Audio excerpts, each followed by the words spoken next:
Seja bem-vindo ao podcast Pedaços de Humanidade. Meu nome é Ângela Natel e aqui eu vou compartilhar um pouco daquilo que eu reflito, penso, escrevo e trago na minha pele, na minha alma, na minha história e na minha vida.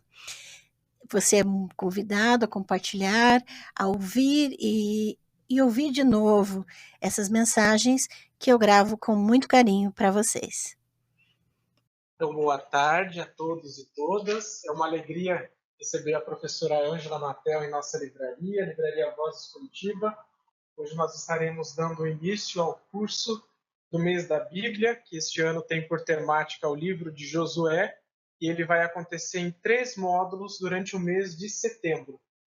Então, farei uma apresentação breve do currículo da professora Ângela, escritora, professora, linguista, teóloga, pesquisadora e tradutora.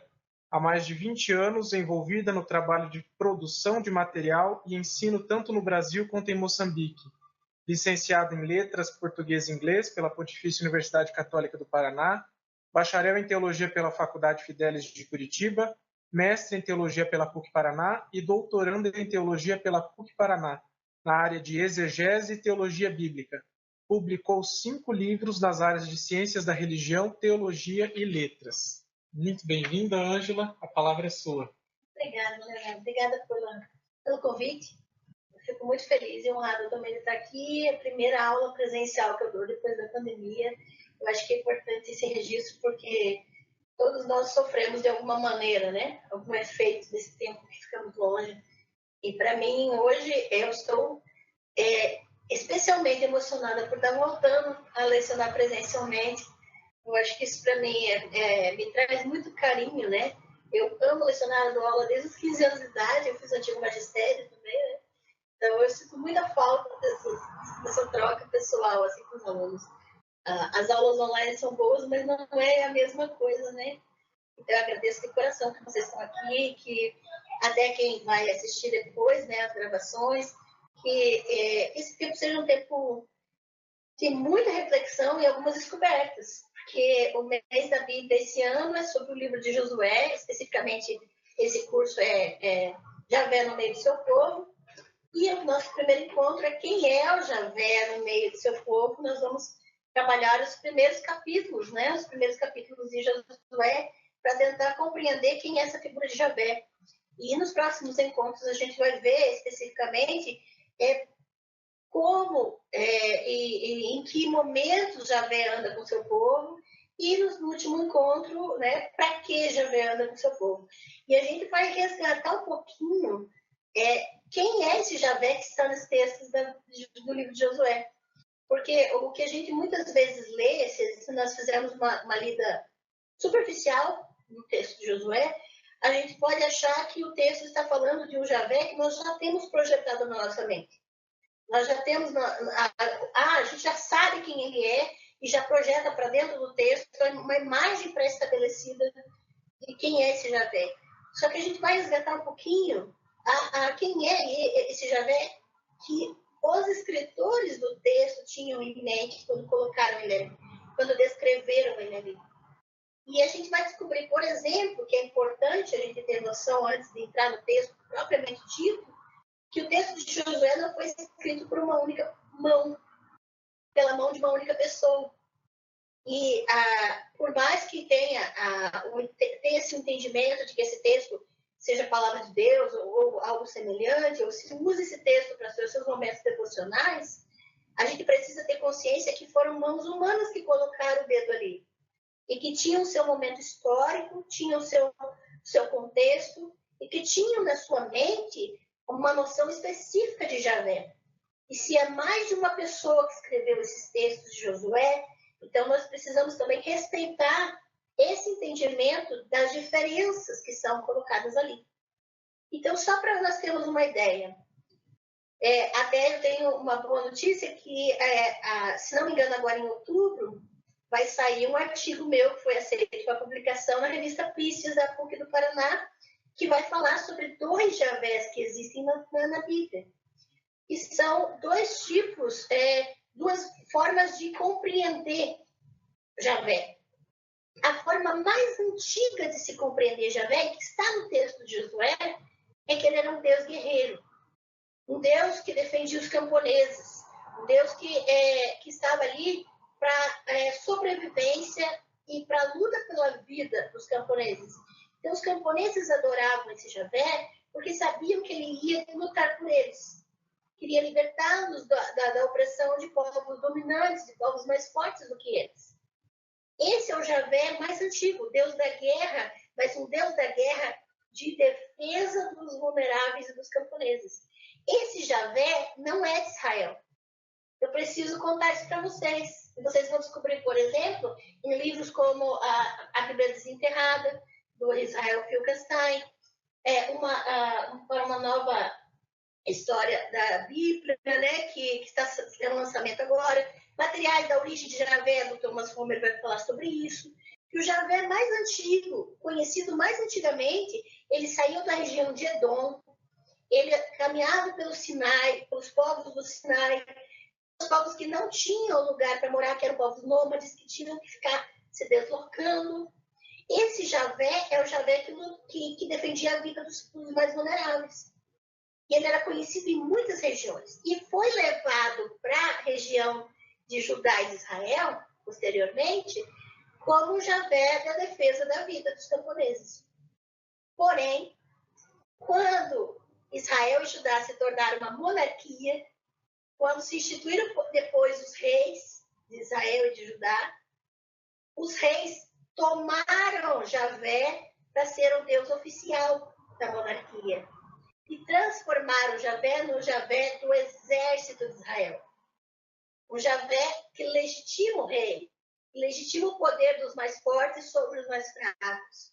Veja que um novo Javé surge na era da monarquia para mostrar que o rei tinha autoridade de Javé para mandar nos mais fracos, para legitimar quem estava no poder. E esse Javé vai ser o Javé que comanda o exército de Israel, os militares, algo que vai para a conquista de terras, para domínio. E você vai ver um contraste entre esses dois Javés. O Javé que está preocupado pela libertação dos povos mais vulneráveis, dos escravizados, daqueles grupos que são marginalizados, e o Javé que vai trazer a legitimação do rei, a legitimação da elite sobre os mais fracos. E por que eu estou falando em monarquia se na época de Josué não tinha rei? Se na narrativa de Josué você não vai encontrar um rei sobre as tribos de Israel. Simplesmente porque as mãos que escreveram esses textos foram mãos que estavam debaixo da crença no Javé do povo, mas também tinha mão posterior, já na época da monarquia, que quis colocar aqui, no texto de Josué, a cara desse Javé que defende os mais fortes. Então, você vai ter que perceber, tem que ter muito cuidado na leitura, e é isso que eu quero propor aqui para vocês, para a gente conhecer quem é o Javé que está no meio do povo. Porque o Javé que está no meio do povo não é aquele Javé que quer conquistar o diferente a todo custo. O Javé no meio do povo é aquele que quer libertar os vulneráveis de toda a escravidão. O Javé no meio do povo, segundo a narrativa, é aquele que defende a vida e o sustento dos mais fracos. E quando o Javé aparece ali dizendo mata todo mundo, você já sabe qual Javé está se falando. Que não é o Javé do povo.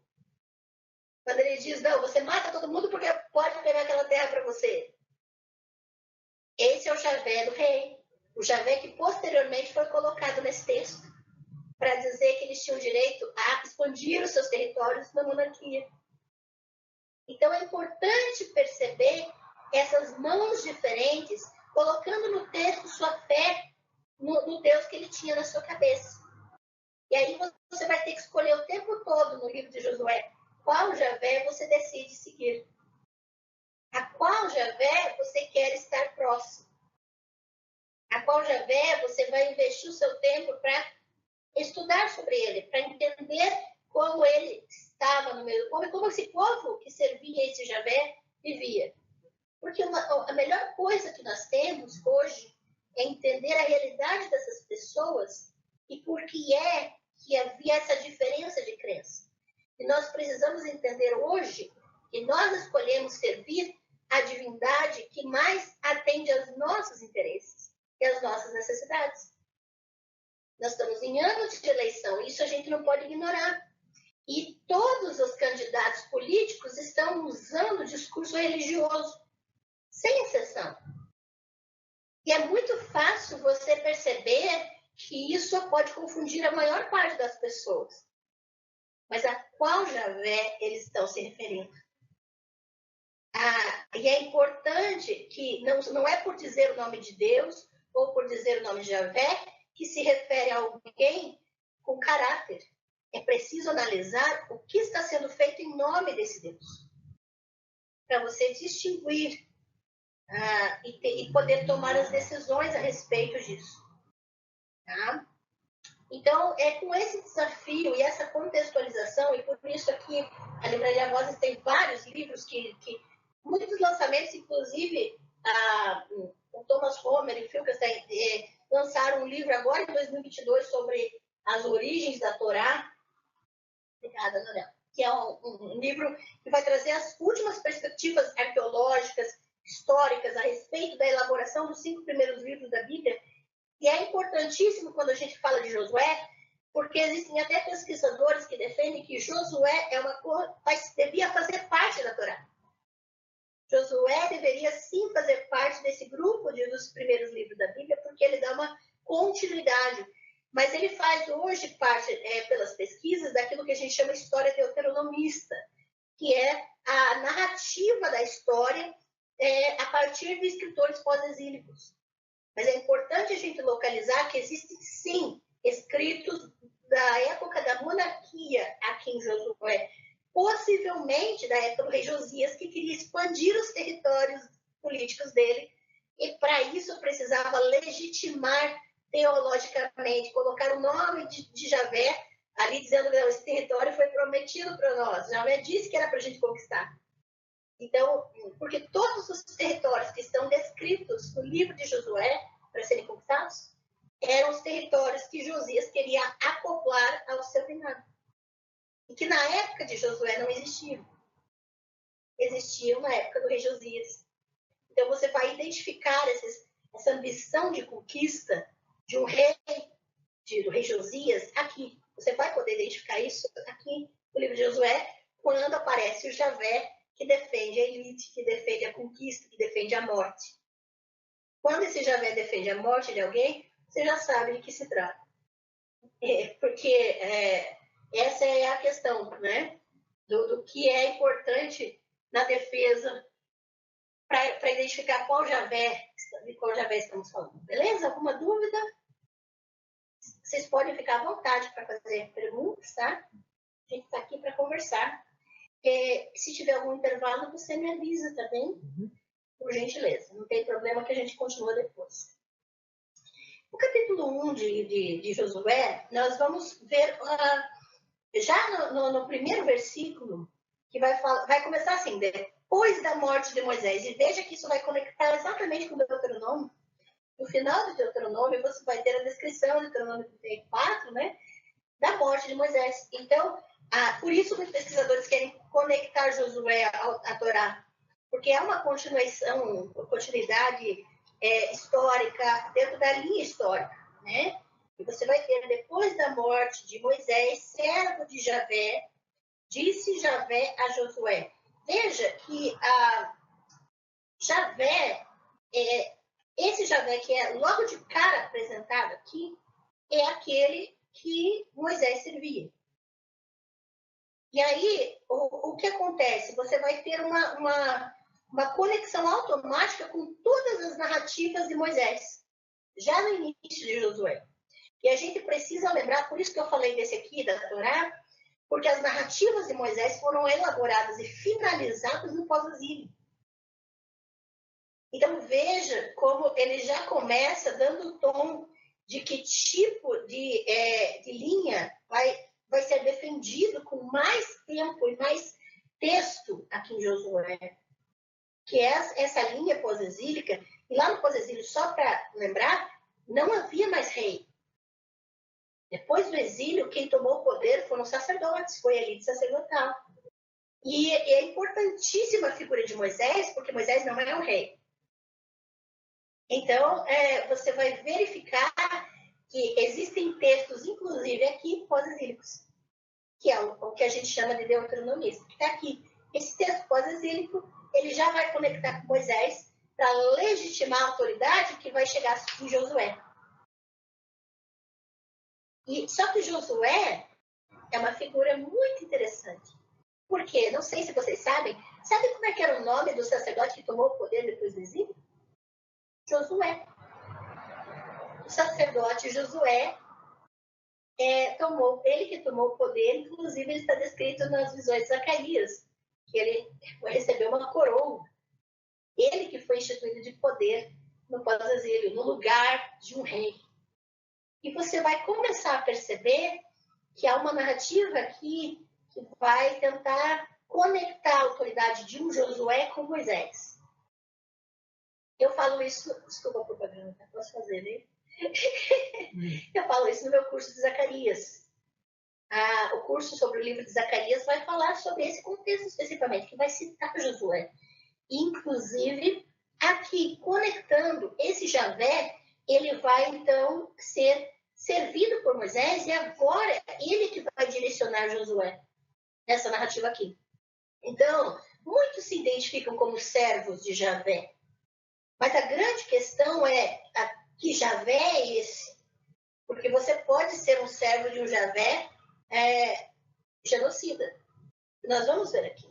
O Javé que vai mandar matar crianças e mulheres e uma cidade inteira. Ou você pode ser um servo de Javé que vai salvar uma família inteira de estrangeiros, como salvou Raabe. Nós vamos ver no capítulo 2 de Josué. Que não tinha nada a ver com o povo. Uma pessoa que é completamente fora do parâmetro de santidade do povo. Então você vai ver Javés diferentes ali. Então você pode dizer, eu sou servo de Deus, eu sou servo de Javé, mas que Javé que você serve? E aí que nós vamos começar a perceber. No versículo 2, Josué 1:2, Javé vai falar, vai começar a explicar e a falar, meu servo Moisés está morto, agora você e todo o povo se preparem para atravessar. Veja que esse Javé está agora orientando o povo. É muito importante que a gente perceba que aqui você já está identificando também um Javé que vai orientar o povo por um caminho que é desconhecido. E isso também faz parte de um relacionamento de um povo com sua divindade. Tá? A questão da orientação. E nesse caso, aqui especificamente, eles não estavam autorizados a fazer nada por conta própria. Eles precisavam seguir a ordem de Javé, a orientação de Javé. Mas é muito interessante também que isso implica em não fazer o que você quer, dizendo que foi Javé que mandou. E Josué também não podia fazer isso. Então isso é muito comum. Eu fiz isso porque Deus mandou, Deus me disse fazer isso. E aí você vai, muitas vezes, é um risco que você corre, que nós corremos, quando a gente simplesmente faz as coisas pela nossa vontade, baseado em sentimentos, baseado em emoções, e coloca na conta de Javé. Pois Javé me inspirou a fazer isso. Sem nenhum tipo de discernimento, se aquilo realmente é em defesa da vida ou não. Se aquilo realmente é do Javé que defende os vulneráveis ou aquele que defende os poderosos. E esse vai ser sempre o peso para perceber que Javé nós estamos obedecendo. No versículo 6, quando Javé diz, seja forte e corajoso, seja forte e valente, dependendo da tradução que você utiliza, né? Javé, aqui ele vai se revelar, sim, como um Deus da guerra, no versículo 6 já. Porque essa frase que ele coloca para Josué no versículo 6 e também no versículo 9, se não me engano, ele vai repetir isso, seja forte e corajoso, seja forte e valente. 2 vezes ele vai falar isso. Essa frase é a forma de se dirigir a um exército, a um grupo de guerreiros. E aqui esse Javé aqui, você já percebe, ele está se revelando como um Deus guerreiro, um Deus que está chamando o seu povo para se defender, para se fortalecer. E ele, aqui, essa fala revela muito o Javé antigo, o Javé de guerra, de defesa dos camponeses, porque ele incentiva eles a se fortalecer. E se vocês quiserem, por exemplo, até, não sei, isso que você falou, Ângela, no começo, que Javé não veio de Israel, veio de Edom, isso está na Bíblia? Está na Bíblia, só para curiosidade, né? Em Deuteronômio 33, 2, vai falar que ele veio de Seir, de Edom, da região lá da onde a mitologia de Esaú saiu, né? Juízes 5, 4 vai falar também, a mesma coisa. E Abacuque 3:3 também vai falar, são 3 referências fundamentais que vão localizar Javé na região de Edom e do deserto do Sinai. Esse Javé guerreiro saiu de lá. E ele saiu para proteger o seu povo. Veja que no versículo 13, Javé vai se revelar como concedendo descanso para o povo dele. E veja que isso são elementos de vida. São elementos de preservação da vida. O verbo, inclusive, aqui no versículo 13, significa conceder descanso da opressão de povos vizinhos. Então, nesses versículos, veja que você tem que analisar versículo por versículo, porque às vezes ele vai dar a entender um Javé diferente. E nesse versículo 13 especificamente, Javé vai dar descanso das batalhas, vai protegê-los daqueles que os oprimem. E no versículo 14, Javé, ele desafia o seu povo a se preparar para se defender. Porque a função de Javé, do Javé mais antigo, das tradições mais antigas dele, é proteger os vulneráveis. Mas ele não isenta esses povos das suas responsabilidades, daquilo que eles podem fazer. Então, Javé, aqui, ele promete proteger o seu povo. Mas ele diz, vocês também têm que estar preparados para se proteger. Aquilo que está ao nosso alcance, nós precisamos nos responsabilizar. Não é dizer, isso aqui é culpa do diabo, ou isso aqui é Deus cuida. Se eu posso fazer, é minha responsabilidade fazer. Isso é importante. E veja que o texto não isenta ninguém da sua responsabilidade. De se preparar, de se cuidar, de se proteger. E isso é importante em todos os sentidos. Tranquilos? Capítulo 2, quando nós entramos no capítulo 2, nós temos a introdução de uma personagem importantíssima na narrativa, porque ela vai mostrar um pouquinho desse Javé que cuida do povo, que é uma mulher chamada Raabe. O que acontece? Eles vão conquistar um território, e lá eles enviam 2 espias. Inclusive o texto, mais tarde, vai citar eles como 2 meninos e não homens. O texto hebraico vai dizer garotos. Eles vão ser enviados para a cidade de Jericó. E quando chegam lá, eles encontram uma mulher. E ela é chamada em hebraico de Zoná. E é claro que os tradutores vão traduzir por prostituta. E a partir dessa tradução é que, inclusive, os escritores do Novo Testamento vão continuar chamando Raabe de prostituta, porque eles estão, todas as citações do Antigo Testamento lá no Novo Testamento são citações da Septuaginta, que é a tradução grega. Eles não citam diretamente do hebraico. Então, vão sempre citar prostituta. Agora, zoná não é necessariamente uma prostituta, eu preciso dizer isso, porque a palavra em hebraico pode significar dona de uma pensão, de uma estalagem. Ela era uma mulher independente. Então, mulher independente, dona de um estabelecimento, de uma hospedaria, também era chamada zoná. Então, você não tem certeza se ela era realmente prostituta, de acordo com o termo hebraico. Agora, o estigma ficou a partir das traduções. Tá? Isso é problemático, porque, né? Inclusive, os textos vão citar isso depois.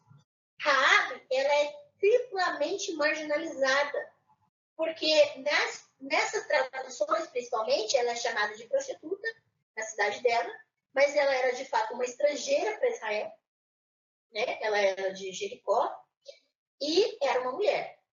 O que na época as mulheres, se elas eram mulheres consideradas respeitáveis da sociedade, elas pertenciam a um homem. Elas eram ou filha de alguém ou esposa de alguém. Agora, as mulheres independentes, no caso da Zoná, né? Ou das Zonot, em plural, né? Eu já estou estudando aldebraico, desculpa, mas Zonot é plural, as mulheres, né? Independentes, elas não pertenciam a nenhum homem, então elas eram mais marginalizadas ainda. De qualquer maneira, elas eram marginalizadas por serem independentes, elas não estavam conectadas a um homem. E em sua primeira aparição, no capítulo 2, versículo 1 de Josué, Raabe, ela é a figura central da narrativa. Ela direciona a ação e salva os espias. Porque vai haver uma desconfiança a respeito deles. E veja que a única que nós conhecemos pelo nome nessa narrativa é Raabe. Nós não sabemos o nome dos espias. Você pode ler a história inteira do capítulo 2 e você não vai saber dizer o nome desses dois espias, mas Raabe, o nome dela está lá. E tão é importante que o nome dela vai aparecer na genealogia de Jesus lá em Mateus 1. Ela estava lá na genealogia de Jesus. Uma das 5 mulheres que aparecem na genealogia de Jesus em Mateus capítulo 1. Lá, nos versículos 8 a 13 do capítulo 2, você vai ter um reconhecimento de Raabe sobre a fama de Javé. Raabe vai dizer, olha, eu ouvi falar que Javé tirou vocês lá do Egito, e veja como está conectando novamente com a Torá, com o Pentateuco. De novo vai buscar a história de Moisés e do Êxodo. Quando Raabe fala no capítulo 2, dos versículos 8 a 13, olha, nós ouvimos falar e o povo está aqui aterrorizado, porque a gente ouviu o que Javé fez com os egípcios para tirar vocês de lá. Então, é tão forte isso que você vai ver um eco da fala de Raabe lá em 1 Samuel 4, quando a Arca da Aliança é trazida para o campo de batalha, os filisteus dizem, olha, os deuses que tiraram eles do Egito estão entrando aqui no campo de batalha. Olha como o eco do que Raabe diz aqui vai ser reiterado lá em 1 Samuel 4. E vai voltar à libertação que Javé fez dos escravizados, dos marginalizados. Veja a imagem de Javé, do Javé mais antigo, que está ecoando aquele que liberta os escravizados, aquele que liberta os vulneráveis. Esse eco estava repassando de povo para povo, para que esse Javé fosse conhecido. E mesmo assim, existe uma outra batalha do Javé conquistador tentando lutar contra essa imagem do Javé libertador. É uma constante luta. Queira ou não, é uma luta entre todos aqueles que creem hoje em Javé. Uma batalha entre crer numa divindade, num Deus que quer libertar os vulneráveis, que quer libertar de todas as opressões, que quer, de alguma maneira, promover a vida dos vulneráveis, ou simplesmente conquistar os demais para a sua própria fé. Ou passar por cima das pessoas para reforçar e legitimar a sua fé. É uma batalha constante para todos os que creem. E é uma escolha que também tem que ser feita, até diante dos textos. A gente não pode ignorar isso. Veja que lá no versículo 9, por exemplo, Raabe está citando diretamente Êxodo 15, que é a canção que foi cantada na travessia do mar. Raabe é uma paráfrase no versículo 15. Raabe está fazendo uma paráfrase de Êxodo 15. É só para você colocar o texto do lado do outro, a fala de Raabe e Êxodo 15. Ela só vai inverter alguns termos, mas é a mesma fala, a mesma frase que está sendo dita. E você vai perceber que na boca de Raabe, o Javé que é citado é o Javé libertador. É o Javé dos oprimidos, dos vulneráveis.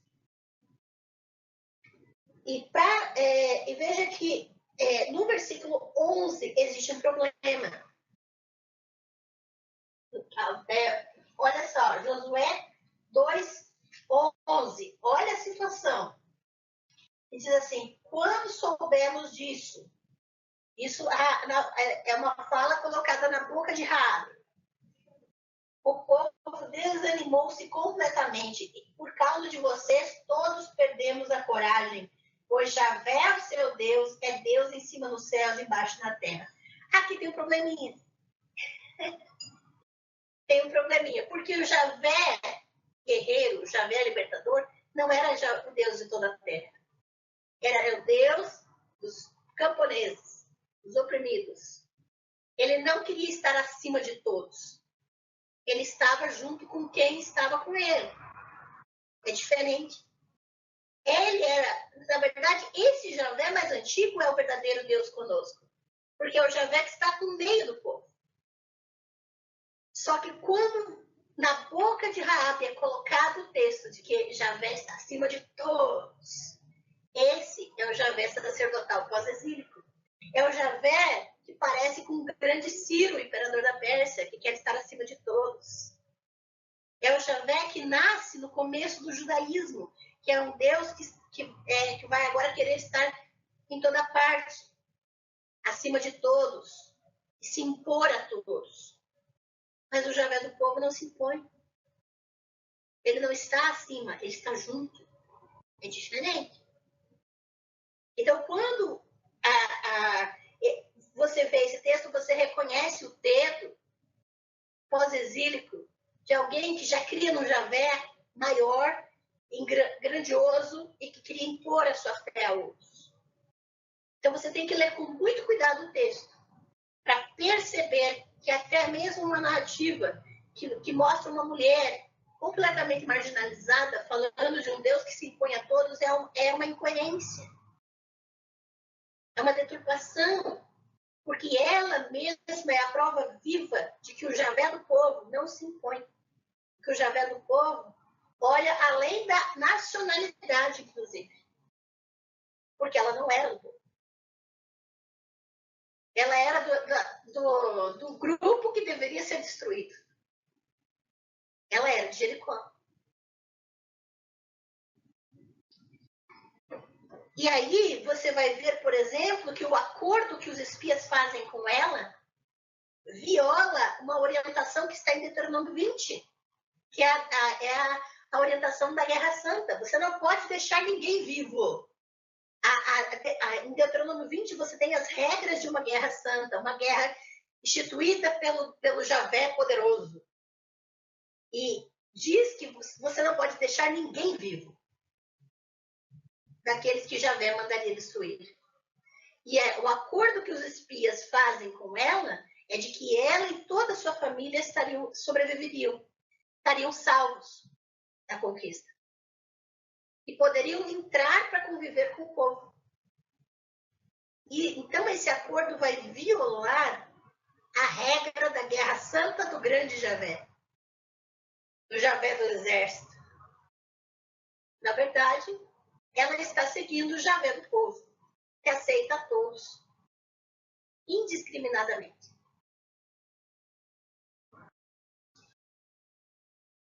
E aí, você vai perceber lá no versículo 24, que quando os espias voltam para junto de Josué e vão dar o relatório deles, do que eles viram na cidade de Jericó, com quem que eles conversaram, vocês só comparem, depois deem uma lida, de que todo o relatório dos espias é baseado inteiramente nas palavras de Raabe. Ou seja, ela foi a fonte principal das informações. Tudo que eles dizem foi a partir dela. E vocês vão perceber que mesmo ela não estando presente na cena do versículo 24, as palavras são dela. As informações são dela. Ela continua ecoando na história, na narrativa.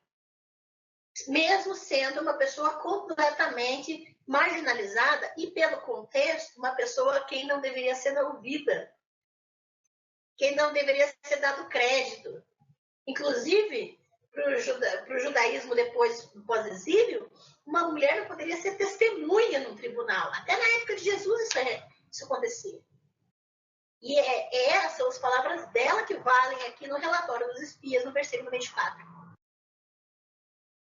A história de Raabe, ela está menos conectada em como as coisas acontecem e mais conectada a por que elas acontecem.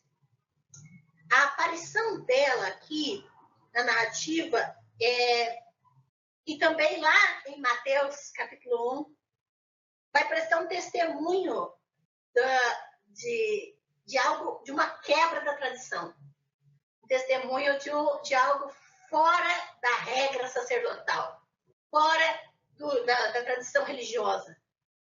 A presença de Raabe é um furo na religião oficial. Ela não deveria estar ali. Ela era impura.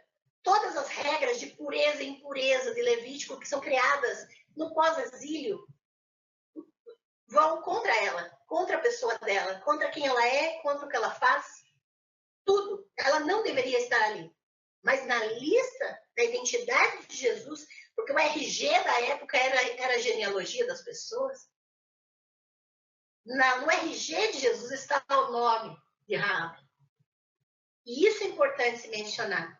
E é tão importante que Raabe é mencionada na lista de heróis bíblicos em Hebreus 11. Se você ler lá os grandes heróis da fé de Hebreus 11, Raabe está lá. Os espias não estão lá. Josué nunca foi mencionado lá. Raabe, ela vai ser louvada pela sua hospitalidade, um valor importantíssimo na antiguidade. E ela é a única mulher citada pelo nome e elogiada por sua fé como parte da grande nuvem de testemunhas de Hebreus, capítulo 11. Ela se tornou um exemplo da mesma forma que Moisés. Hebreus 11, 25, vocês podem olhar depois.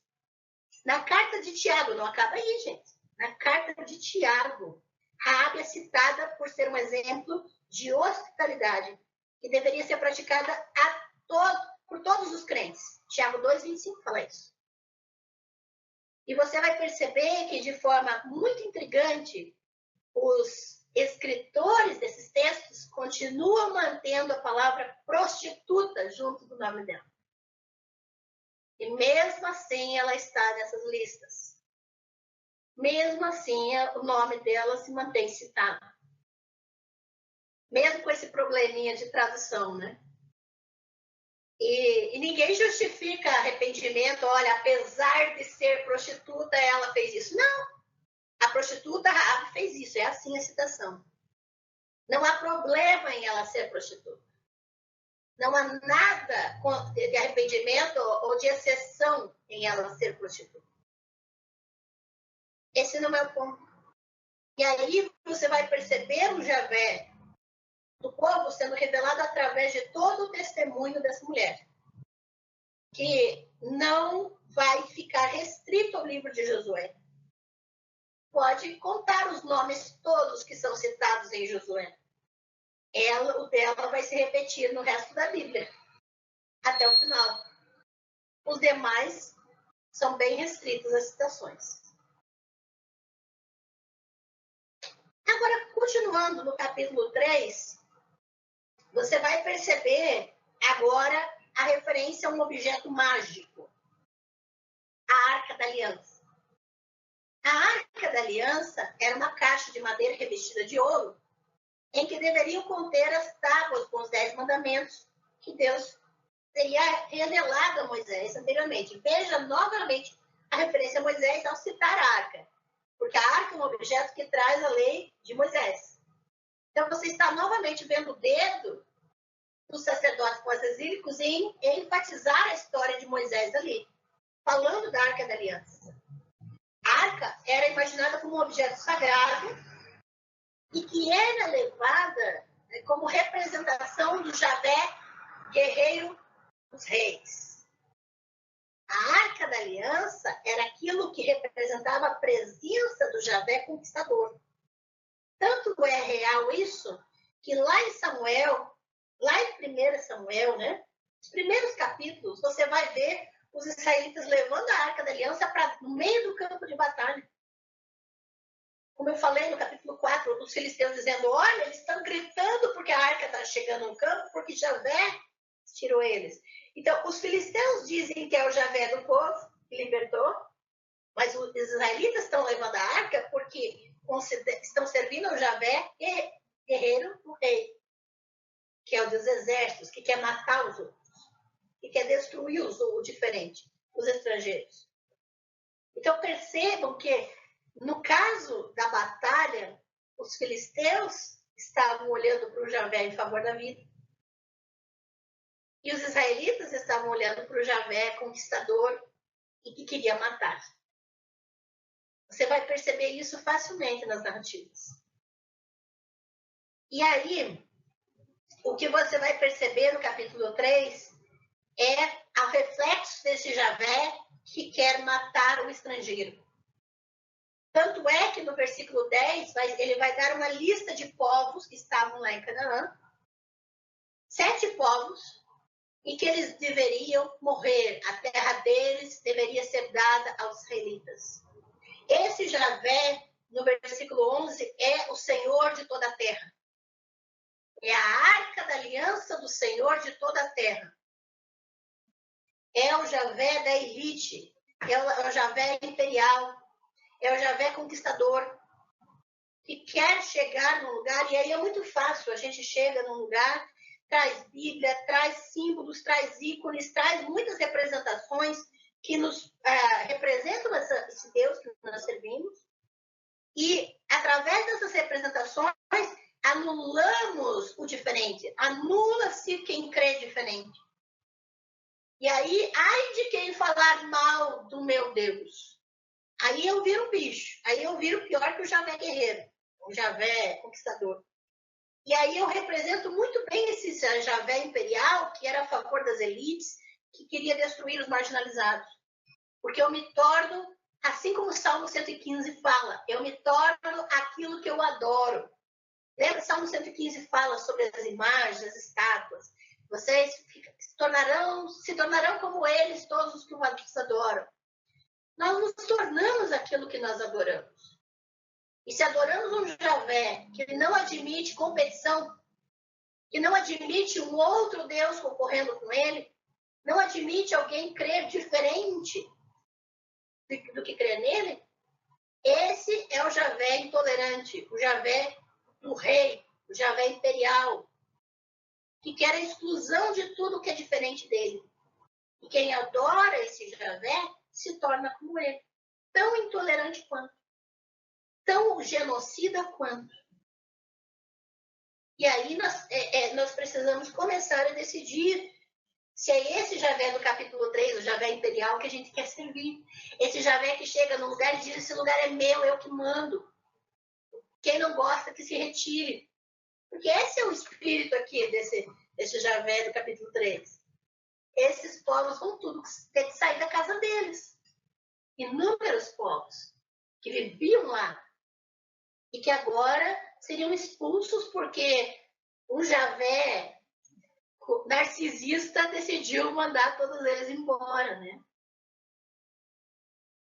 E aí, no capítulo 4, nós entramos numa espécie de orientação para uma liturgia. Porque o povo é orientado por exemplo, Josué 4:6, que eles deveriam agora começar a ensinar os seus filhos. A ensinar quando ele perguntasse pela manhã, né, a dizer o que aconteceu na equipe que Javé estava orientando eles. E esse texto, que começa o capítulo 4, é muito semelhante a Êxodo 12, a Êxodo 13, a Deuteronômio 6, em que eles deveriam falar ao levantar, ao deitar com os filhos, a inculcar isso. E é interessante em nossos tempos falarmos sobre isso, porque se fala muito de doutrinação. E a grande questão é que doutrinação existe em todos os lados, em todas as crenças. Toda aquele que crê e pensa que aquilo é o melhor para si, vai tentar inculcar isso nos seus filhos. Vai tentar passar isso para as próximas gerações. A grande questão e problemática é dizer que só o outro doutrina. Porque todos doutrinam. Não é só o outro, não é só o diferente que doutrina. Todos doutrinam naquilo que acham e consideram bom e importante para si. Isso é algo natural do ser humano, passar o que se considera melhor para as suas próximas gerações. Então, o problema não é a doutrinação em si. O problema é achar que não se faz doutrinação, é só o outro que faz. E aí, nós precisamos entender que isso é algo natural. Então, se pode dizer, se o outro não pode doutrinar, eu também não posso. E a grande questão é essa. Porque tanto quem serve o Javé pela vida, quanto o Javé pela morte, é que vão doutrinar as próximas gerações. Então, estamos retomando, pessoal, depois de um intervalinho. Esse é o encontro número 1 do curso do mês da Bíblia 2022, livro de Josué. E o tema do primeiro encontro de hoje está sendo quem é esse Javé que caminha no meio do seu povo. Por favor, Ângela. Obrigada. Obrigada também pelas conversas no intervalo. Acho que é importante a gente refletir sobre o que a gente está falando, né? E só quero retomar o conceito principal que até no intervalo a gente estava conversando, que é importante lembrar a diferença desses Javés, para não se confundir. O Javé mais antigo é aquele a favor da vida, que ele é um Deus guerreiro, mas é um Deus guerreiro da luta armada em favor dos camponeses, dos vulneráveis. Ele não tem problema em conviver com outras divindades. Os camponeses adoravam outras divindades, não tinha problema nenhum. Esse Javé não tinha problema. Você vai perceber em alguns textos isso. Os textos mais antigos não há rivalidade entre divindades. Quem quiser entender melhor pode fazer meu curso do Panteão Ugarítico e Mitologia.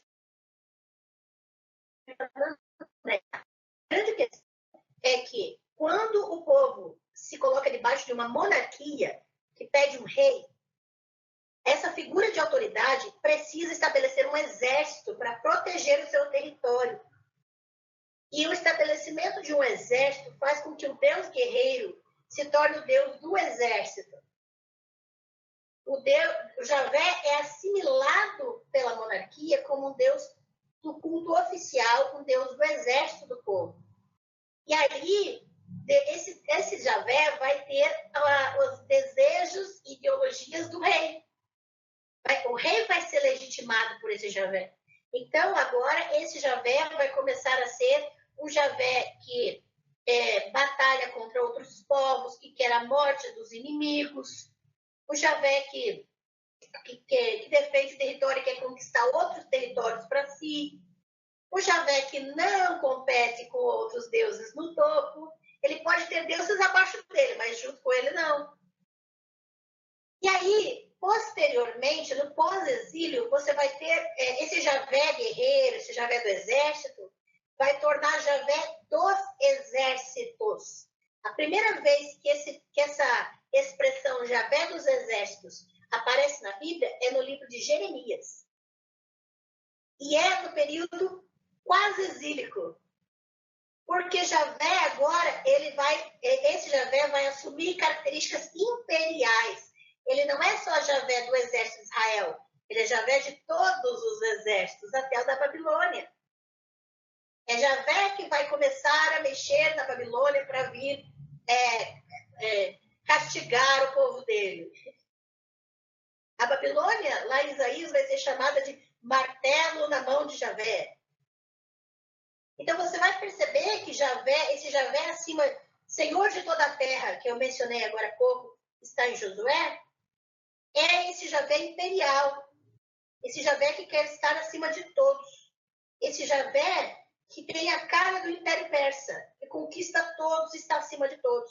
É o Javé descrito no terceiro Isaías, ou seja, o Isaías dos capítulos 56 a 66, a última parte de Isaías, que é um Javé pós-exílico, um Javé imperial, que descreve perfeitamente o Império Persa, a ideologia persa. de estar acima de todos os povos, de não ter competição, de não admitir outros deuses.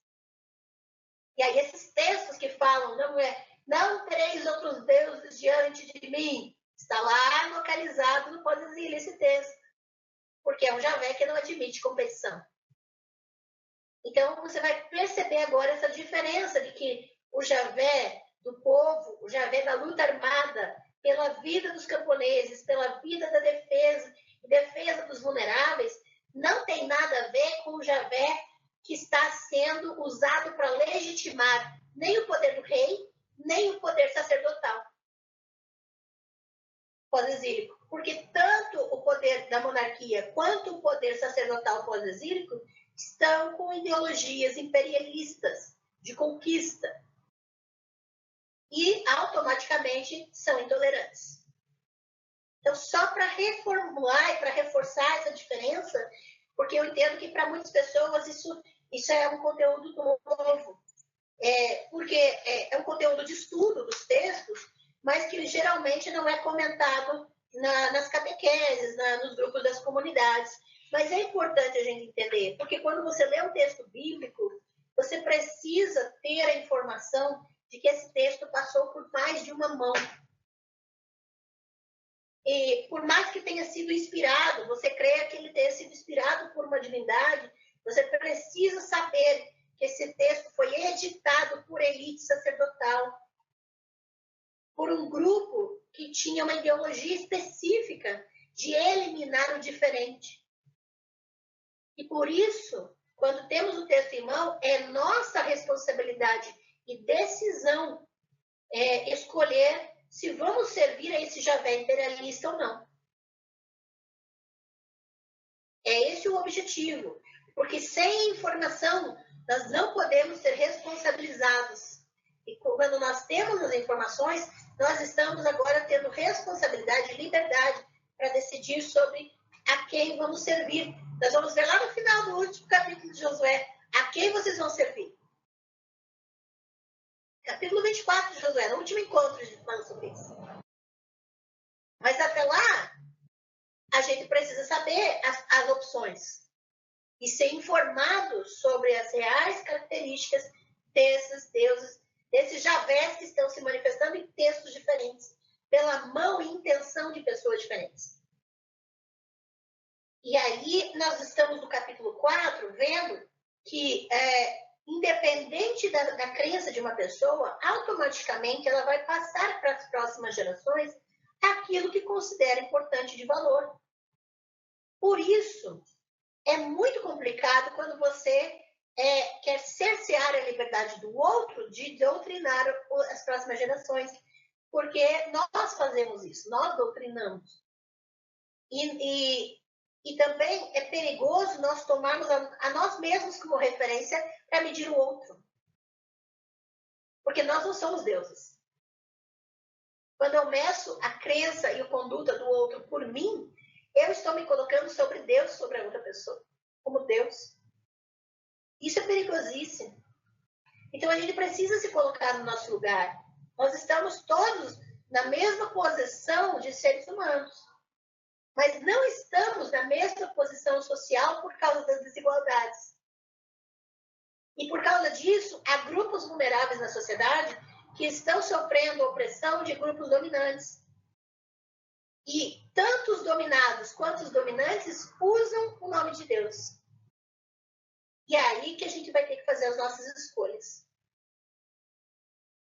E quando nós entramos agora no capítulo 4, nós vamos ver alguns símbolos importantes. Por exemplo, o versículo 9 vai falar que eles colocaram 12 pedras no Rio Jordão quando foram atravessar o rio. E eu chamo a atenção para isso porque o texto hebraico, especificamente, vai falar que o nome vai ser dado de Gilgal, ou Gilgal. E a palavra Gilgal significa círculo. Então, as pedras foram colocadas em círculos. As pedras eram o que nós chamamos de macebot. As macebot isso plural, né? A Macebá é uma pedra, Macebote são várias pedras. E elas eram colocadas em círculos e representavam divindades. E aí, eram como se fossem ícones. Ou até mesmo o que eles chamavam como se fossem portais de acesso a essas divindades. E você vai perceber que essas pedras se tornaram um memorial de passagem deles. E vai perceber que o verbo passar, no capítulo 4, vai ser muito comum, porque é como se eles estivessem fazendo um rito de passagem para então entrar numa nova vida na Terra. E você vai perceber que o Javé do povo não tem nenhum problema de concorrência com essas divindades que são representadas nas pedras. Porque aquelas pedras eram representações de divindades. E elas são usadas para representar as tribos. Ou seja, eram divindades dos clãs do povo. E aí porque o nome, né, Gilgal, que é círculo, então era uma maneira específica de posicionar aquelas pedras. Não era qualquer pedra jogada ali fazendo um monte. Percebe a diferença? E aí você vai perceber que esse círculo de pedras, né, elas são importantes porque elas representavam como um local de culto ali. E aquele local e Gilgal especificamente vai ser citada nas narrativas tanto em Samuel como um santuário na época de Eliseu. Tá? E você vai perceber que esse local era um local muito comum na antiguidade para culto a outras divindades. E o Javé do povo não teve problema nenhum com isso. Com essa referência a esse lugar, esse santuário polilátrico, politeísta. Tá? Eram pedras culticas, chamadas pedras culticas, né? As Macebote. E aí você vai perceber no versículo 24 que tem uma colocação interessante, para que todos os povos da terra conheçam a mão do Senhor. Aí quando você ouve todos os povos da terra, você já tem que acender a luz vermelhinha na sua cabeça de que mudou a mão do redator. De que agora esse Deus quer estar acima de todos de novo. Percebe a mudança? O versículo anterior, os versículos anteriores, no 20, tem aquelas macebotes, aquelas pedras que representavam várias divindades. E no 24 você vai ter uma referência já, uma mudança. O redator está tentando corrigir a representação daquelas pedras. Ele está dizendo, não, no final quem tem que ser conhecido é Javé. Os povos têm que conhecer Javé. Isso é muito semelhante, por exemplo, a quando você lê lá nas 10 pragas, em Êxodo, a partir do capítulo 6, né, capítulo 8, quando você tem as pragas lançadas sobre o Egito, é muito semelhante porque tem um momento em que o narrador diz assim, não, Javé diz assim, Javé do texto diz assim, eu vou endurecer o coração de Faraó e vou lançar os meus milagres, vou lançar a minha mão com grandes milagres para que todos saibam quem eu sou. E você vai ver algo semelhante sendo colocado nessas narrativas aqui em Josué, porque é como se tudo aquilo que está sendo feito de libertação dos escravizados, de libertação dos vulneráveis, agora virou um instrumento de um Deus narcisista que só quer ser conhecido. E quer ser adorado por todos. É muito diferente. É como se virasse a chave para uma outra divindade. Porque aqui no 24, no 4:24, ele está trazendo um texto semelhante da narrativa da função das pragas daquele Javé que quer ser conhecido por todos. Sim. A gente pode dizer que o Javé é narcisista, e utiliza-se do faraó, inclusive, para isso. É o mesmo que no Novo Testamento utiliza-se. Ótima questão. Eu vou falar um pouco mais alto para a questão da gravação, né? Mas olha só essa comparação. Foi muito boa a comparação. A narrativa vai se utilizar da figura de Faraó, vai vilanizar Faraó. Faraó é tudo que tem de ruim. Você vai ver, ele é o vilão da história, é o bandido. Então, aí Javé vai ser o mocinho, Moisés vai ser o mocinho. E aí tudo de ruim vai ser colocado na conta de Faraó. Né? Faraó que é ruim, aconteceu isso porque Faraó endureceu o coração. E a colocação aqui veja que no Novo Testamento, a problemática da morte, da execução de Jesus é colocada sobre Judas. Judas vira o vilão. Então, não, você não pode vilanizar o Império Romano, porque o Império Romano posteriormente se torna cristão. Você não pode dizer que a culpa é do Império Romano.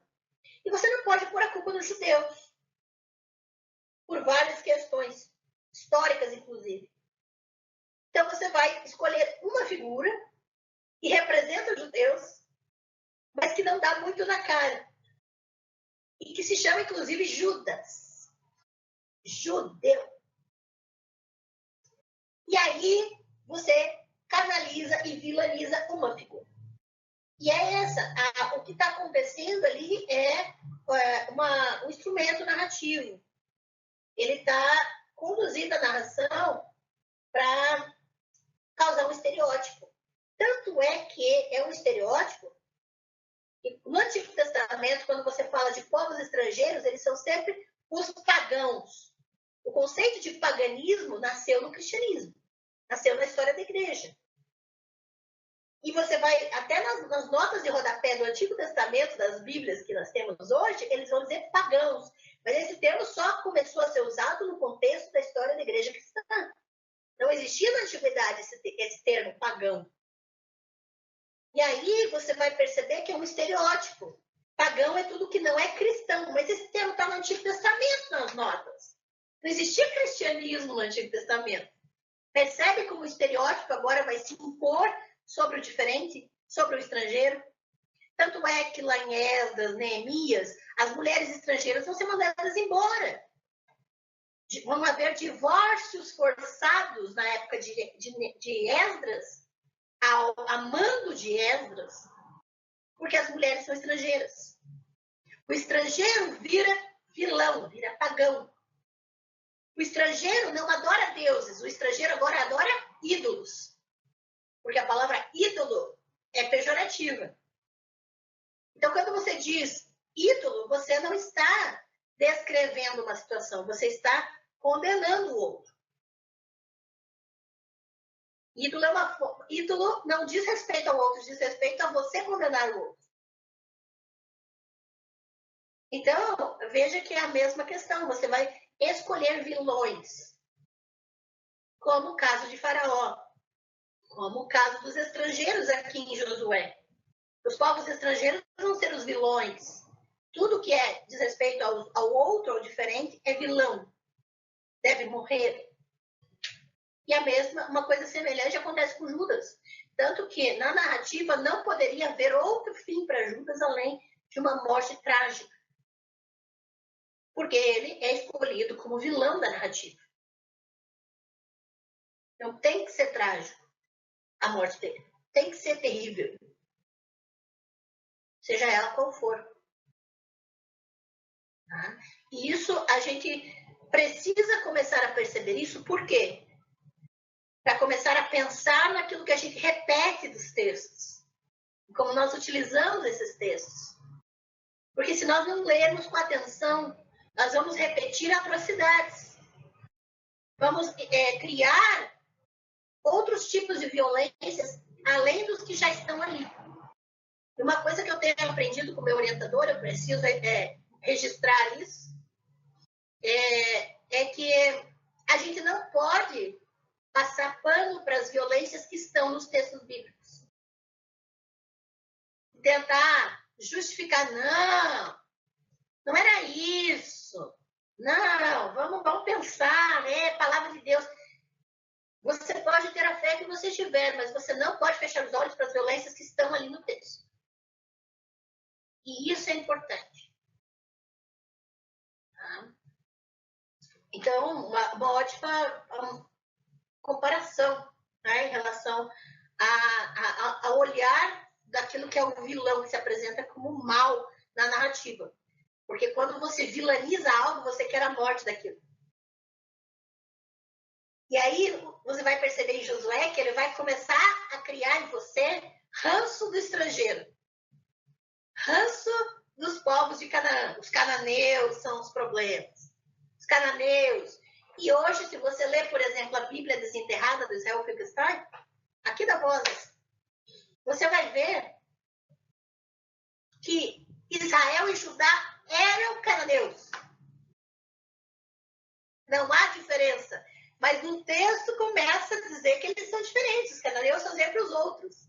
Mas hoje nós já temos evidências arqueológicas e historiográficas de que Israel era cananeu. Então, você percebe que há uma condução da narrativa para que a gente comece a querer a morte do vilão da história. E aí a gente já está sendo conduzido, para não dizer manipulado, a querer, a servir a esse Javé imperial. Esse Javé que defende a elite, que defende as estruturas de poder.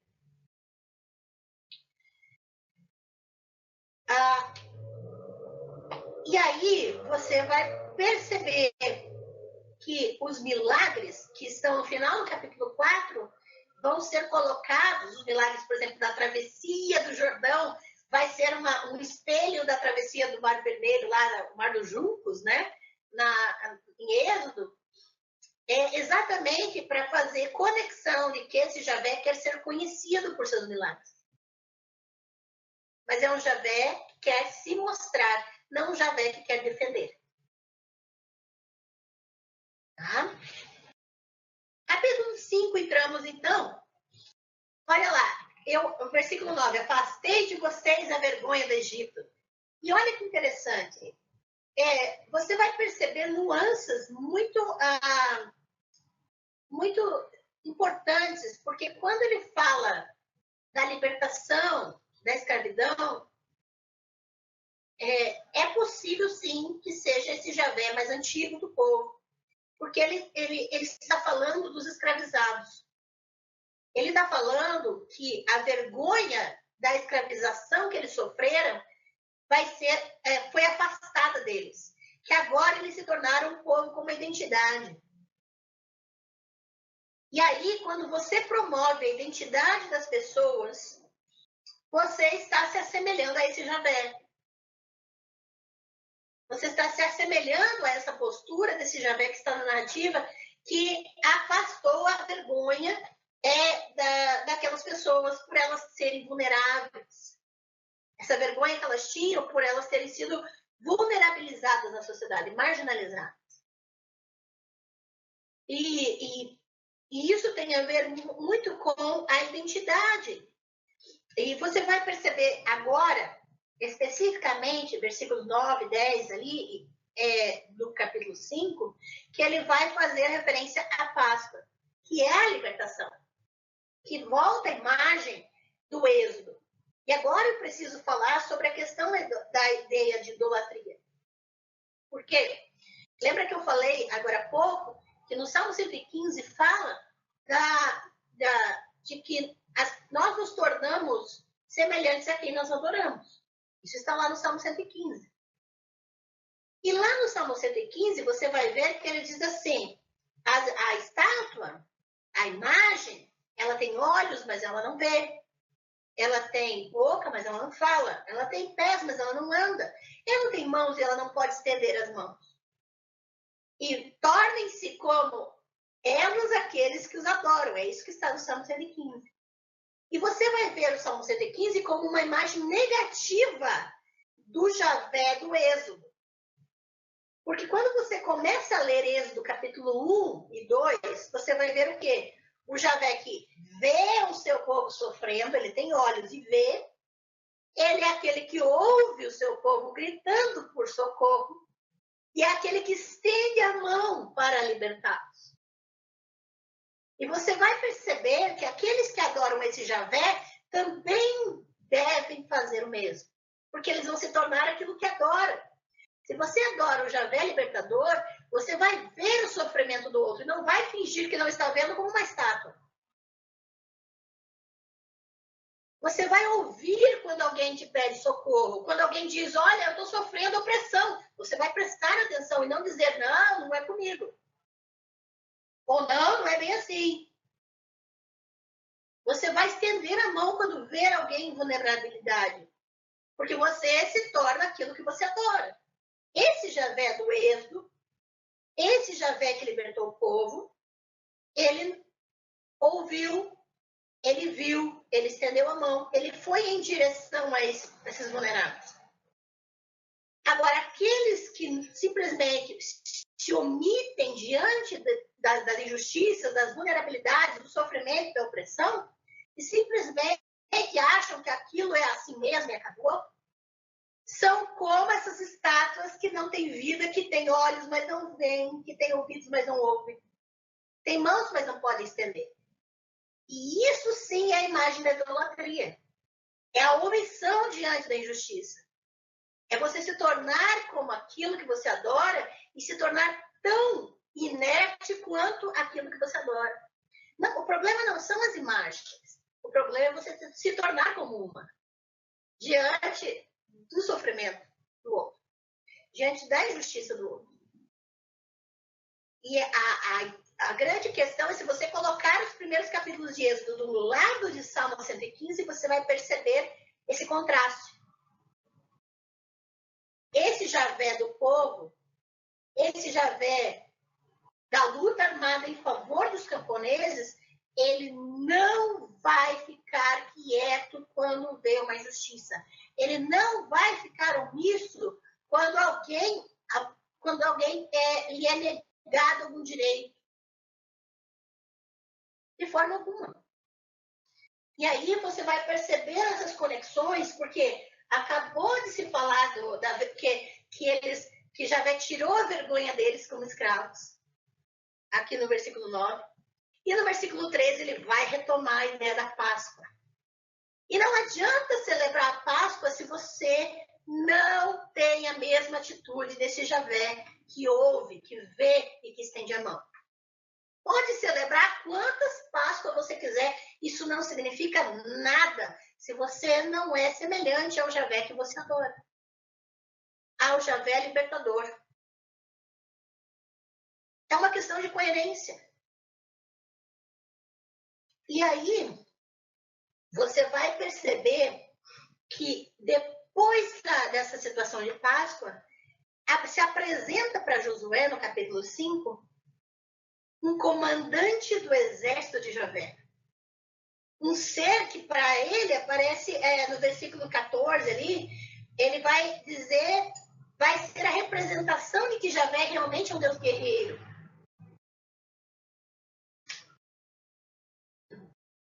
E ali, ele é referido como o Senhor dos exércitos.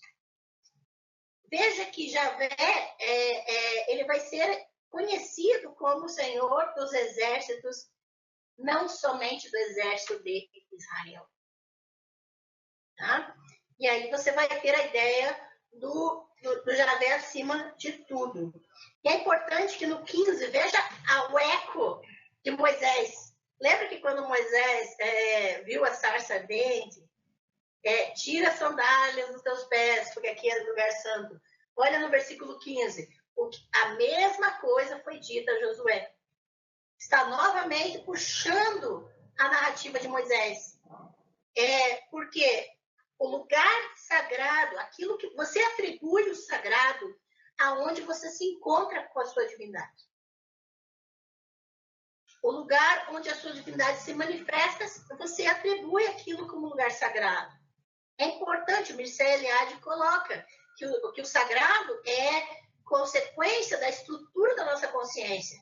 Então, nós precisamos entender que nós é que atribuímos o sagrado aonde nós temos um encontro, nós reconhecemos como encontro com o divino.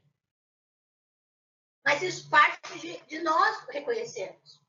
Não é algo externo a nós. E ali, quando Josué reconhece que há algo sagrado ali, porque eles celebraram a Páscoa, você vai ver essa atribuição dele ter que tirar as sandálias. Por quê? Porque ali se tornou um lugar sagrado. Mas isso está relacionado a ele reconhecer que ali tinha uma divindade.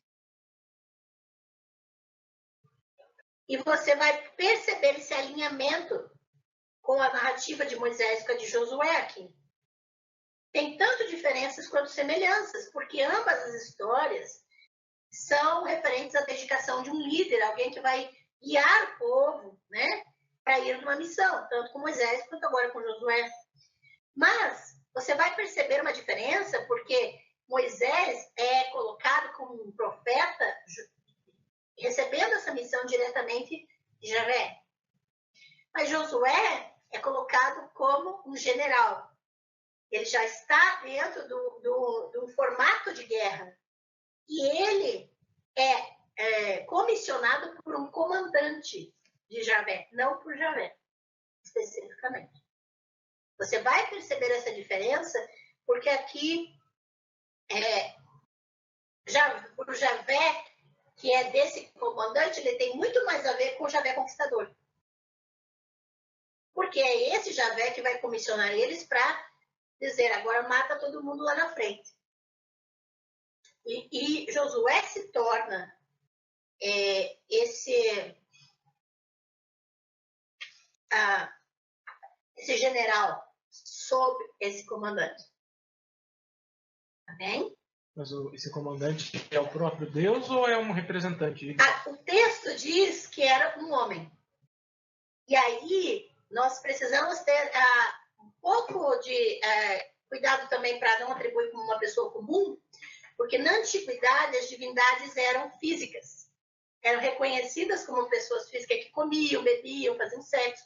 Então, a divindade podia ser representada por um homem, como acontece lá em Gênesis 18, os 3 homens com Abraão. Então, perfeitamente possível que seja divindade, mas o texto diz que Josué viu um homem.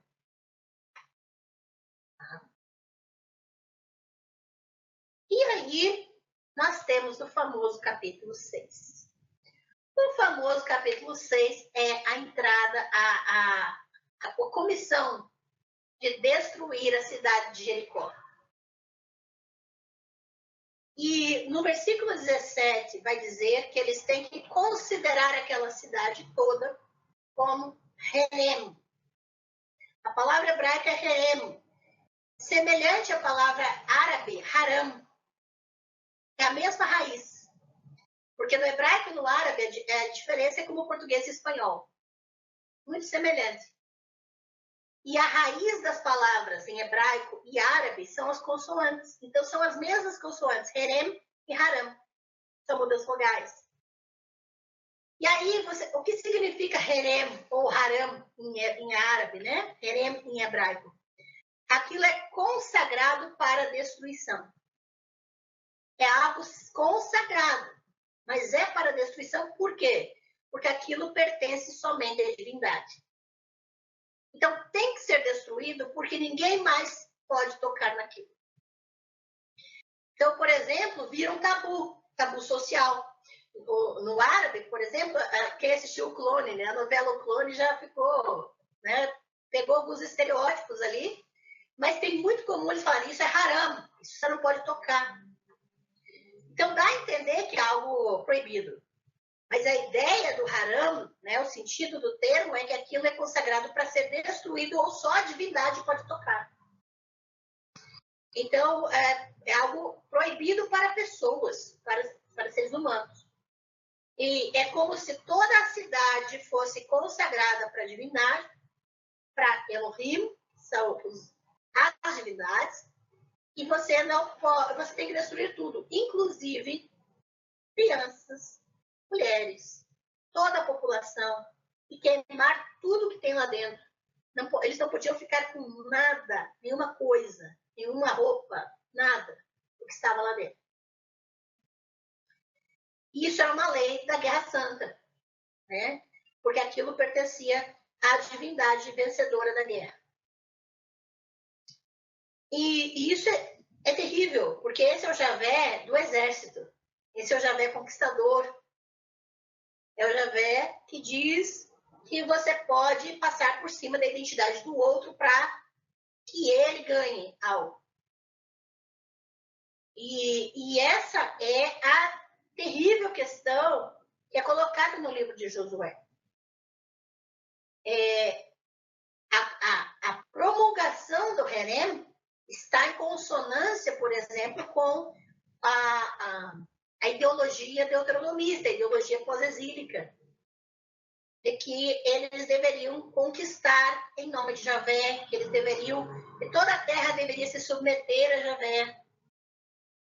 E a grande lei é que, para o deuteronomista, para quem estava redigindo essa narrativa, é uma forma brutal de expressar que havia uma separação absoluta entre quem pertencia a Javé e quem não pertencia. Mas é algo extremamente violento, uma separação, inclusive, que historicamente nunca ocorreu. E que a gente tem evidências disso. Porque você vai saber que o monoteísmo realmente só foi instituído perto do ano 200 antes da Era Comum. Quando o judaísmo nasceu. E mesmo assim, eles nunca foram donos da terra. Porque na época de Jesus, os romanos colocaram imagens dos seus deuses, inclusive no templo de Herodes, templo de Jerusalém. Então você vê que nunca houve de fato uma separação. Era só algo ideológico. Mas lembrem que no próprio texto do capítulo 6 vai dizer que quem se salvou de toda essa destruição foi Raabe com toda a sua família. Por causa daquela quebra na lei da Guerra Santa, de que ela poderia viver por ter recebido os espias em casa e ajudado eles. Então você vai ver uma contradição, inclusive, porque o texto diz que ela morava sobre o muro, porque os muros eram grandes e havia casas em cima dos muros, mas o texto também vai dizer que todo o muro caiu. Mas a casa dela não caiu, que estava em cima do muro. É só prestar atenção na narrativa que houve um probleminha aqui. Então, o muro todo não caiu, porque ela ficou viva. Historicamente, arqueologicamente, se tem alguma evidência disso? O que nós temos, sim, uma evidência de que a cidade de Jericó foi construída sobre uma falha sísmica. Ali é uma região de constantes terremotos. Isso é fato. Então, de tempos em tempos, tem terremotos ali, porque é bem uma rachadura nas placas tectônicas embaixo. E aí, ali é muito provável que a cidade de Jericó tenha caído por causa disso, do terremoto. Porque também as estruturas, né, da antiguidade não eram feitas para sobreviver a terremotos. Não tinha-se essa noção. Então, o que tem evidências é de que realmente a cidade ali é um lugar de constantes tremores. Tá? Então, de tempos em tempos, isso acontece. Né? É interessante que é possível, então, que essa narrativa seja uma etiologia. Ou seja, uma narrativa para justificar o fato da cidade ter caído. Então, havia o fato, a cidade caiu por alguma razão. Foi-se criada essa narrativa para se dar crédito a esse Javé conquistador e para explicar o fenômeno da cidade ter caído. Entende? É muito tranquilamente que isso pode ter acontecido. É mais provável, né? E aí você vai ter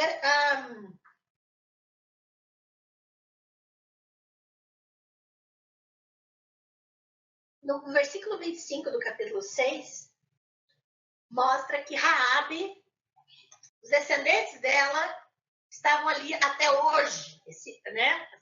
os dias de hoje. Que dias de hoje são esses? É o dia do narrador, a época do narrador.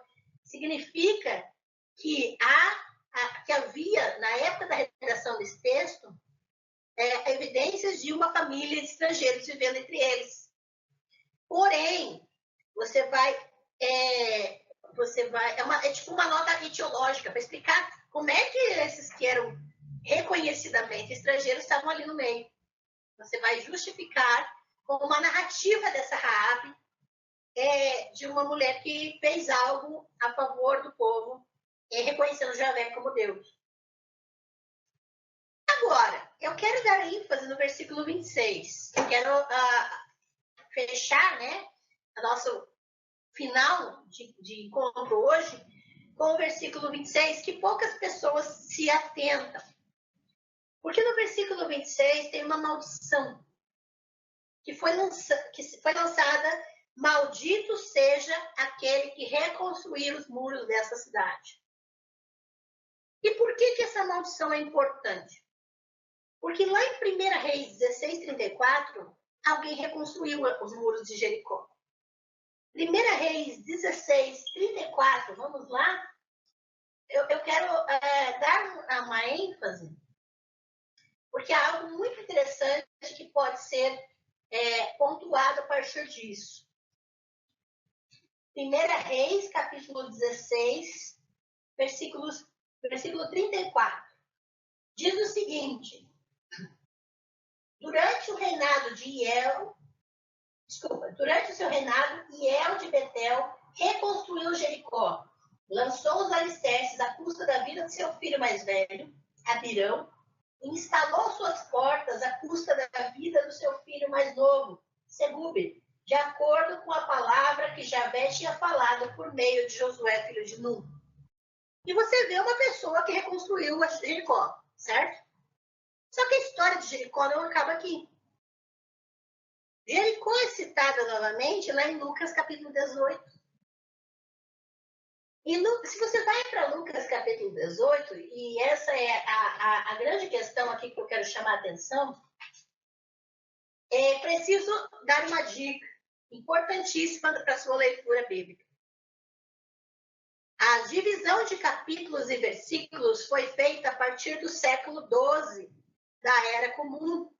Isso significa que os textos não foram escritos com divisão de capítulos e versículos. Então, você não precisa respeitar a quebra de capítulos e versículos, porque ele não foi escrito dessa forma. E se você ler Lucas 18, 35 até o 19, 10, tem duas narrativas. Lucas 18, 35 até o 19, 10. Vou contar a história para vocês. Eu gosto de contar a historinha. Jesus estava andando com seus discípulos em direção a Jericó. Lembra que Jericó foi reconstruída. Então tinha um muro na entrada da cidade. Os muros tinham sido reconstruídos. Não eram para ter sido reconstruídos, mas foram.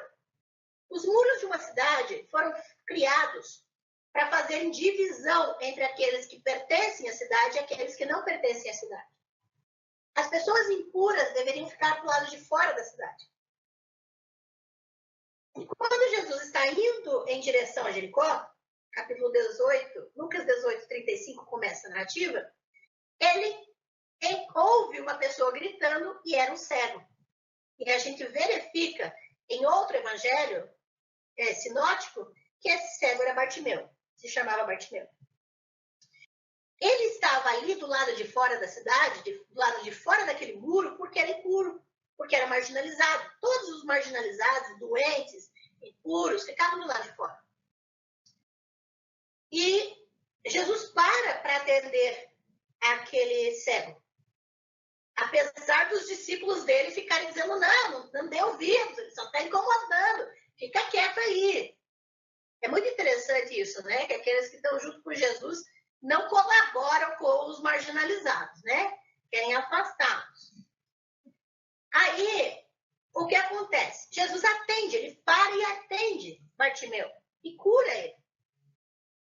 Até nas pesquisas a respeito de Jesus, historiográficas, é possível que Jesus tenha de fato existido, ele realmente era Possivelmente era um mágico, era um mago que atendia as pessoas.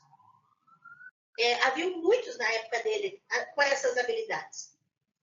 O que acontece que ele passa pelo muro e entra na cidade.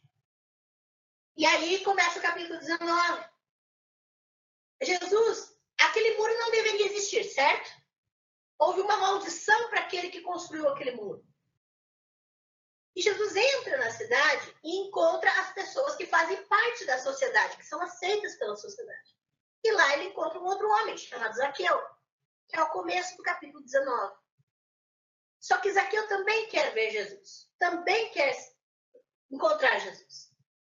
E da mesma maneira, você vai ver que quando Jesus para debaixo da árvore em que Zaqueu está, porque era baixinho, e ele diz, eu vou ficar na sua casa hoje, Zaqueu, você vai ver as pessoas dizendo a mesma coisa, as que estavam em volta de Jesus. Vai comer na casa de um pecador. Você vai ver a mesma atitude dos discípulos fora do muro, recriminando quem Jesus vai atender. Só que a grande questão é que Jesus vai na casa de Zaqueu e atende Zaqueu e perdoa Zaqueu. O que isso tem a ver com o muro de Jericó? Tudo. Por quê? Aquele muro, historicamente, sociologicamente, separava classes de pessoas. Você vai perceber no livro de Reis que os leprosos também ficavam do lado de fora da cidade, nos muros da cidade. As classes marginalizadas ficavam do lado de fora. E as classes aceitas socialmente ficavam do lado de dentro. E você vê que esse muro não devia estar ali porque Jesus ignorou ele completamente. Jesus ignorou o muro. Ele atendeu quem estava de fora e atendeu quem estava de dentro. Jesus não se importou com aquela separação social. Ele curou quem estava fora e salvou quem estava dentro. Perdoou quem estava dentro. Independente do tipo de questão, ele também não fez nenhum tipo de classificação de problema ali. Ele atendeu independentemente, indiscriminadamente. E você percebe que aquele muro não era apenas uma questão física, era uma questão política, era uma questão social. E você vai perceber que essa narrativa contraria Josué, porque não destrói quem está dentro para ficar com quem está fora. Como o caso de Josué. E também não reconstrói o muro para separar e para manter o distanciamento entre as pessoas. Ele ignora o muro e atende a todos.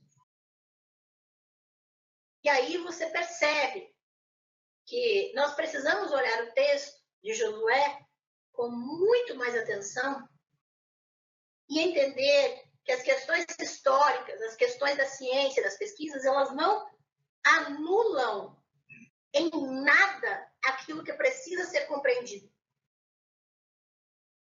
Nós é que decidimos ignorar as questões, porque muitas vezes preferimos ter como as estátuas e nos omitir em relação às injustiças e problemas sociais que estão em volta de nós. E essas informações são exatamente para nos trazer a responsabilidade de começar a decidir a quem nós queremos servir. O Javé, quem é o Javé que está no meio do seu povo, não é o Javé que tem o intuito de destruir ninguém. O Javé que quer destruir alguém não é esse Javé que está no meio do povo. Segundo a narrativa bíblica, o Javé adorado pelo povo não compra nenhum tipo de competição. E ele se recusa a defender os poderosos. E aí a gente precisa escolher a quem vamos seguir. Beleza? Beleza. Comentários, perguntas? Tranquilos? Bom, nossos próximos encontros, a gente vai continuar caminhando pelos capítulos e percebendo as nuances, né? Então, como e quando Javé está no meio do seu povo, é o próximo encontro, dia 17, né? Todos são convidados também a trazer mais pessoas, convide seus amigos. E dia 24 nós vamos ver, então, para que serve tudo isso? Para que Javé está no meio do povo? Se ele não quer competição, não quer conquistar ninguém, não quer matar ninguém, o que ele quer? É isso que a gente vai ver no final. Combinado? Boas leituras, bons estudos para vocês. Obrigado. Obrigada.